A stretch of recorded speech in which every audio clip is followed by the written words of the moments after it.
Hi, it's Anne-Marie with Speak Confident English, and welcome to your Confident English Wednesday lesson. This is exactly where you want to be every Wednesday if your goal is to advance your English language skills and communicate with confidence.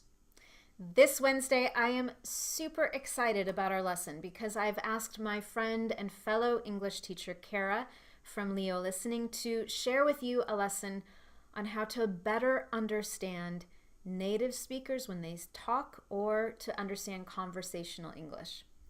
If you've ever watched a movie or TV show or listened to native speakers have a conversation and you thought, what in the world are they saying? Maybe it's because they were speaking quickly. Maybe it's because they were using some informal language. Maybe it was because they were using some of those pronunciation things that we do in English that are really challenging. For example, sometimes we just remove a sound from a word when we're speaking informally and naturally. Sometimes we put sounds together in a weird way between words when we're speaking.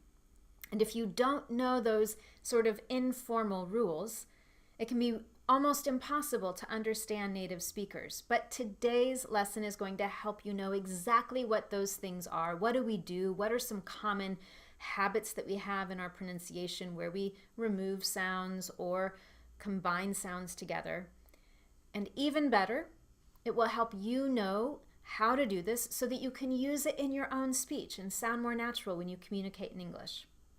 What I love about this lesson is that Cara also uses my favorite podcast. It is also the most popular podcast in the world, and it's a podcast that I love using with my students to understand natural native English and to grow their vocabulary and to understand everyday English in a new way.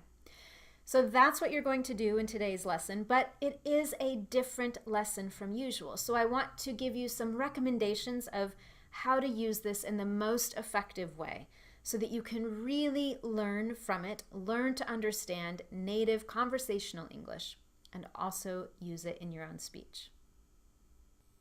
So in this listening-focused lesson, Cara uses the podcast Serial to help you understand conversational, spontaneous English.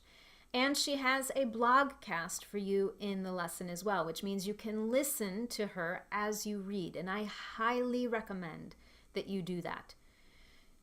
I also recommend that you bookmark or you save this lesson. I recommend that you come back to it regularly. Do a little bit of the lesson today, a little bit tomorrow, a little bit more this weekend, so that you develop the familiarity.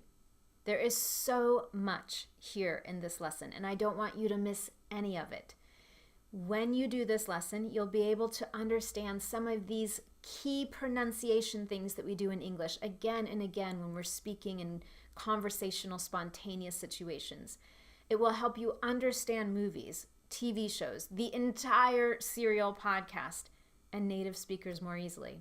It will help you in conversations because, of course, you need to understand what other people are saying, what they're asking you, so that you can respond in the best way.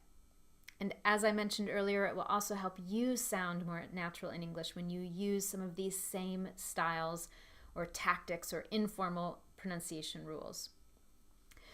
In the lesson below, Cara recommends that you listen to the first 5 minutes of the first episode of Serial 1.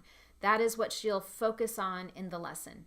There is a link to that in the lesson below, so go to the link, use iTunes or use your another website to listen to that first 5 minutes, and then come back to this lesson and continue with the lesson.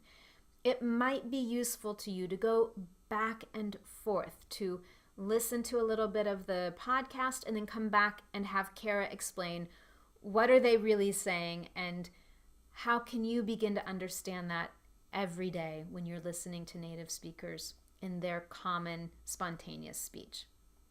With that, I hope that you love this lesson. And as always, I have some challenge questions for you at the end of the lesson. That is the best place to be able to engage with me on the topic, share your ideas and thoughts, and even ask questions. So make sure that you go to the end of the lesson as well. Take a look at the challenge questions I have for you and share your feedback, your thoughts in the comments section of the lesson. Thank you so much for joining me this week. Again, I really hope that you enjoy this lesson. It has so much available to you, so take advantage of it, and I'll see you next week for your Confident English Wednesday lesson.